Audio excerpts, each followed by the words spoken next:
السلام علیکم listeners and readers, میں یوٹیوب چینل آمسا ناول میں آپ کے لیے لائی ہوں میرے خوابوں کا شہزادہ۔ بہت ہی emotional, heart touching, age difference novel ہے۔ روڈ ہیرو کے ساتھ، چنچل ہیروئن کے ساتھ، ہینڈسم ہیرو کے ساتھ، چائلڈہڈ بیس ہے، ڈفرینٹ سٹوری ہے، ون سائڈڈ لو ہے اور ہیپی اینڈنگ ہے۔ بہت ہی لانگ ناول نہیں ہے، شارٹ ناول ہے۔ لسنرز، امید کرتی ہوں کہ آپ کو یہ ناول اچھا لگے۔ اپنے کمنٹس اور لائک کا اظہار ضرور کیجیے۔ چلتے ہیں آج کے ناول کی جانب۔ 18 سال بعد کالج کے ٹرپ پر شمالی علاقہ جات کی سیر و تفریح پر آئی تھی وہ۔ حسین علاقے کی خوبصورت ترین مناظر میں کھو چکی تھی۔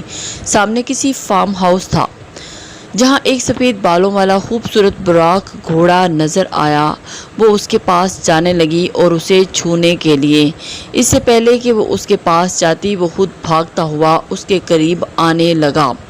وہ خوفزدہ ہوئی اور اس کے ڈر واپس بھاگنے لگی، مگر اس گھوڑے کی ٹانگ پڑتے ہی وہ دور جا گری۔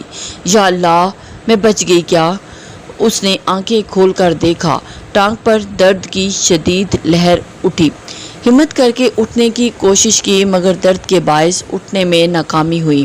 اس کی نظر سامنے گھوڑے پر بیٹھ کر آتے ایک شخص پر پڑی۔ بلیک چست جینز، بلیک ہائی نیک اور اس پر بلیک کوٹ پہنے، گلے میں مفرل لیے، پاؤں میں لانگ شوز پہنے، عجیب چہرے پر عجب سی تمکنت، حد سے زیادہ سفید رنگ، سپاٹ باروب اور چہرے کے تنے دلکش نقوش۔ یہی تو تھا مسٹر پرفیکٹ۔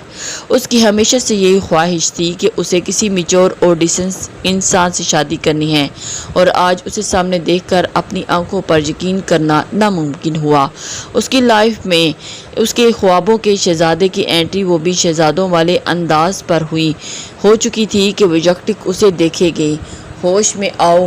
ہوش میں تو تب آیا جب اس گھڑ سوار نے اسے ایک ہاتھ سے اٹھا کر گھوڑے پر لیا۔ تیزی سے گزرتے مناظر کو دیکھ کر احساس ہوا کہ وہ اس کے پاس ہے، اور گھوڑا براق رفتاری سے دوڑتے ہوئے ہوا سے باتیں کر رہا ہے۔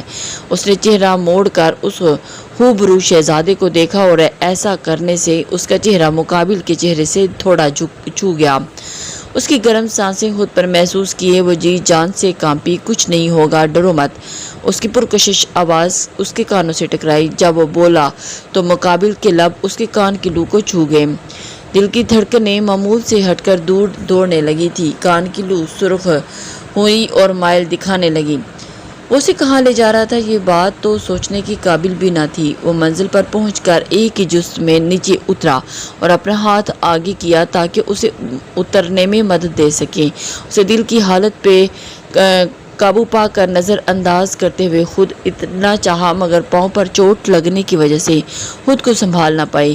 اس سے پہلے کہ وہ نیچے گرتی، اس کی مضبوط باہوں نے اسے پھولوں کی طرح خود میں بھر لیا۔ مقابل کی قرب سے اٹھتی دل فریب مہک اس کے حواس متحول کیے دے رہی تھی۔ میں چل سکتی ہوں، پلیز مجھے نیچے اتاریں، اس نے اپنے سوکھے لبوں پر زبان پھیر کر کہا۔ اس نے اسے نیچے اتارا۔ بازل آفندی، جو پولیس کا ہونے کے باوجود بھی فٹنس کی وجہ سے بمشکل 35 کا دکھائی دیتا تھا، اور پھر شخصیت کے باعث اس کے دل و دماغ پر چھا رہا تھا، وہ ہمت مجتمع کیے پلٹ کر جانے کو تھی کہ شاید اس نے پیچھے سے اس کا دامن تھام لیا۔ بدر، مجھے، اس کی سحر انگیز آواز نے اس کے بڑھتے ہوئے قدم روکے۔ آپ کو کیسے پتہ چلا میری ماما کا نام بدر ہے؟ اس نے حیران کن نظروں سے اسے دیکھتے ہوئے سوال کیا۔ تمہارا نام؟ اس کی بھوری آنکھوں والے شہزادے کی گہری سانس لیتے ہوئے پوچھا۔ ہنا۔ وہ مسکرا کر اپنا نام بتانے لگی۔ اور آپ کا؟ وہ ابرو اچکا کر پوچھی۔ بازل آفندی، اس نے گمبھیر آواز میں کہا، اور اس نے ابھی بھی اس کا دامن تھام رکھا تھا۔ وہ دامن چھوڑے پلٹا۔ سنیں، وہ بے قراری سے پکاری۔ مقابل نے وہیں کھڑے پلٹے چہرہ موڑے ترچھی نگاہوں سے پیچھے دیکھا۔ ول یو میری می ود می؟ کسی صنف مخالف کا یوں خود سے اسے پرپوز کرنا سخت چبھا۔ پل بھر چہرے کے تاثرات بدلے، اور اس نے بھویں سکڑے اور سکیڑ کر اس کی جانب قہر برساتی نظروں سے دیکھا۔ Are you made? اسپاٹ انداز میں فقط اتنا ہی بولا۔ اس کے پھولے ہوئے سرخ و سفید گال میں ڈمپلز نمایاں، بالکل اپنے بادریک کی طرح تھے۔ تمہیں پتہ ہے، جب سے میں نے ہوش سنبھالی، مجھے ہر رات خواب میں کوئی دکھائی دیتا ہے۔ تم اس کے سینے پر انگلی رکھ کر بولی۔